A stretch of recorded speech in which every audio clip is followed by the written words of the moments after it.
Welcome friends! As a gamer of 35 years, I have a lot of pixel pushing hobbies, and one of my favourite pursuits that temporarily adds a flicker of humanity to my otherwise black and wizened heart is to play a game of, is this retro game as bad as they say it is? You see, I have a habit of liking games that 99% of people cannot stand, so I had an enthusiastic dig through the many games with a public consensus of them being awful, without resorting to the likes of picking relentlessly bludgeon games like E.T. for the Atari 2600, the usual target for lazy, incompetent journo hacks who want to squirt out an article in record time without a shred of effort. My choice for today's scab-pecking experience is 1994's Lester the Unlikely, produced by Visual Concepts and released by DTMC solely for the Super Nintendo Entertainment System.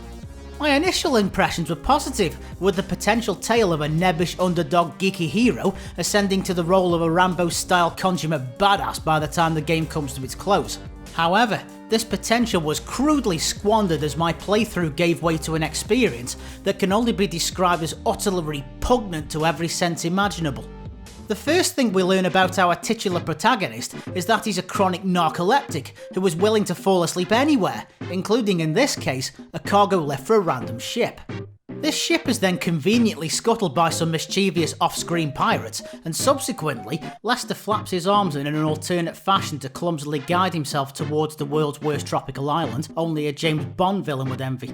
As much as I would love to cover the intricacies of this story, the reality is that the Booker Prize repelling writer managed to take this already shaky plot to a whole new literary depth by belt-sanding away any nuance or creative direction, leaving behind the brittle shell of a story so vapid and meandering that even a toddler would raise an eyebrow at this puerile nonsense. Well, here goes. Lester lethargically drags his backside through beaches and caves until he drops an emerald onto a plinth that comes alive and tells him that the leader of the tribe, Hector, is his ticket to get back home. On his travels, Lester finds Hector's daughter Tika, who informs him that the plot continuity demanded that her father was kidnapped by the aforementioned pirates and sneers at Lester's offer to rescue him. Lester later rescues Tika from the clutches of a large ape armed with nothing but a boomerang. With her newfound confidence, she proclaims, "Sorry about our tribe's attempts to imprison and spear you to death at every given opportunity. Here's a peck on the cheek for my bespeckled prince. Mwah! Now stop running away from everything, pick up your shoulders, alter your gait, and go and rescue my father, you pusillanimous boomerang-wielding fool." After bravely gut-stabbing 50 arthritic pirates and putting out the pre-lit TNT placed an inch away from Hector, Lester is proclaimed as a hero and is gifted a surfboard so he can surf back home, and the game cuts away with Lester on a random beach, wooing two ladies by talking about his cretinous exploit. Thankfully, the post-credits threat of Lester coming back was not to be, and humanity can breathe a sigh of relief at having dodged this calamitous possibility. During my angry spittle and bile regurgitating time with this interactive poison, the nauseating plot was but a single hors d'oeuvre available to offend my senses within this copious buffet of agonising ire. Graphically, Lester is well animated in his needlessly rotoscope glory, but it quickly becomes apparent that the developers had 12 minutes of development time and a $14 budget to dedicate to the rest of the visuals, as they are generally so utterly average, blurry and washed out. Although I performed a half-hearted shoulder shrug when I considered the quality of the mostly inoffensive and sometimes grating sounds on offer, the controls and the gameplay were conspiring to break the fourth wall and have me involuntarily wrap my own hands around my throat and squeeze until the graphics became even blurrier. Any attempts to control Lester are reminiscent of trying to teach a drunk octopus how to ice skate, as your feeble inputs will be treated with near total disdain. Input lag will crucify any comfort you hope to find in controlling Lester with his horrible turning, walking, running and jumping attempts, and having to carefully climb and descend from cliffs in painfully specific spots to avoid 3 inches of fall damage is the gift of tedium that never stops giving.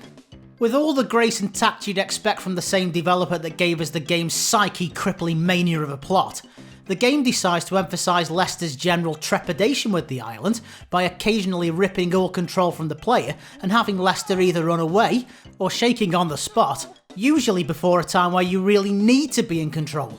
Don't worry though, as soon as Lester receives a kiss from Tika, he suddenly becomes the game's gung-ho messiah complex incarnation of Scrappy-Doo, and this idiotic feature is thankfully vanquished from the rest of the game. Once you erroneously deem yourself capable of overcoming the shortfalls with the game's hideous control response, the true hell within this game manifests with the word gameplay tattooed onto its forehead in Comic Sans font. The gameplay can be summed up in 2 words: contemptible spite. Do you jump across this gap, or try to descend to the place below it? Do you choose to walk into the correct hut to find Hector, or do you get one hit kill within 2 seconds by the spear-flinging malcontent within? Which 2 of these 3 skulls do you drop into the lava? Which objects are only there to force you to backtrack if you have the gall to choose the wrong ones? You cannot know the answers because the game doesn't want you to know until you've paid suitable penance with your luck-fueled pseudo-choices. If you're not too busy trying to predict the future, even to the point of using the correct water to extinguish the TNT, yes, that's really a thing, the collision detection will soon swarm upon what remains of its weakened prey. Lester's only forms of defence are his limp kick and his limp rock throwing, which have a 50-50 chance of bothering to have any impact on an otherwise disinterested game.